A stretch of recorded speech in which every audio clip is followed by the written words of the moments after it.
I'm about to describe my invention, which was probably done before by Tesla, but he didn't tell us too much about it. A transducer is a device that generates electricity through the fusion of light nuclei and therefore produces, and the energy comes from nuclear fusion, but it's done by pressure, not heat. This is a device, but it's not finished. The coil is just a standard winding, and at each end there is a copper conductor which stops the ions coming out the end, and also is a connection to the gas on each end. And here's a coil. It's 10 meters long and it's 0.9 millimeter wide.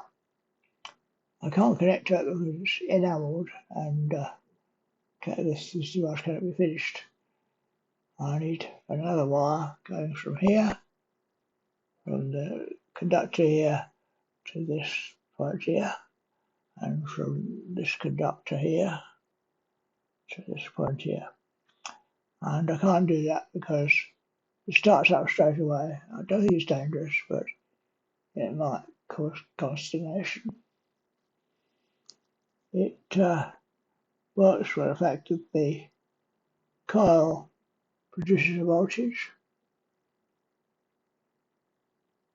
The coil produces a voltage which produces full current in the gas inside, which is air at the moment, and that ionizes some of it.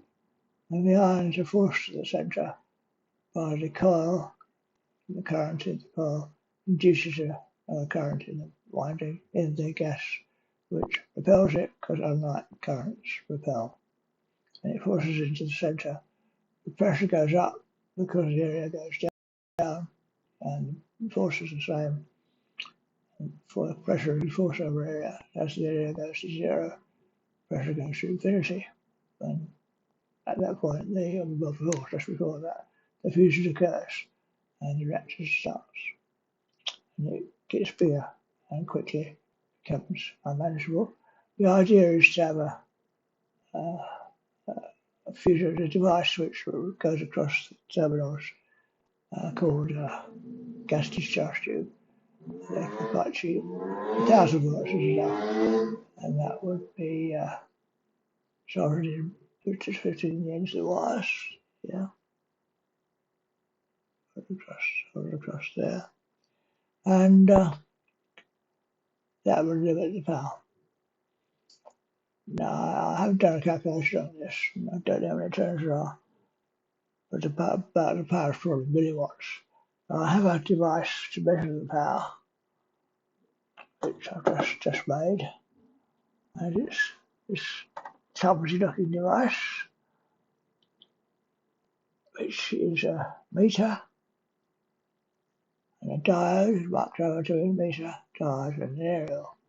And obviously I need to put a loop round the device to pick up the power, and that's done with this device, and the wire goes around here, around here, like that, and it's just screwed up to the end of that. And that will give an indication of the power.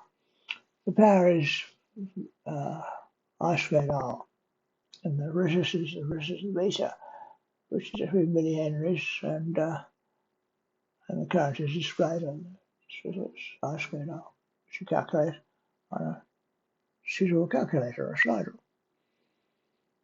I've made this because I want to make money, but also because it saves the world's energy crisis that we're using the fossil fuels to reduce power. And that is contaminating the atmosphere. It's slowly destroying the atmosphere because, I mean, if you notice, for this clear sky today, that's because there's not much in the air there.